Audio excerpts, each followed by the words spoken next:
Dneska nemáme, takže dneska to Tomáško nebude stavať na zadné, ale priatelia, určite sa máte na čo tešiť aj pri tomto autíčku.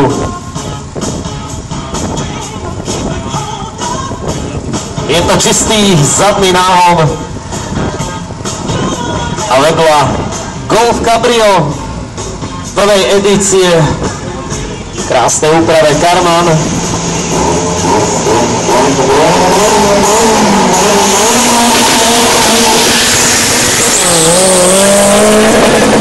Neviem, či túto pánovi fotografuje aj neušlo za lyžičku. Zlatol si sa? To boli len také bežné prdy z turboných autíčok. Neboj sa! Bude aj horšie. Tak tá krásna zvuková kulisa Italco Racingu a Tomáška Polonca, jeho 2 liter v turbe.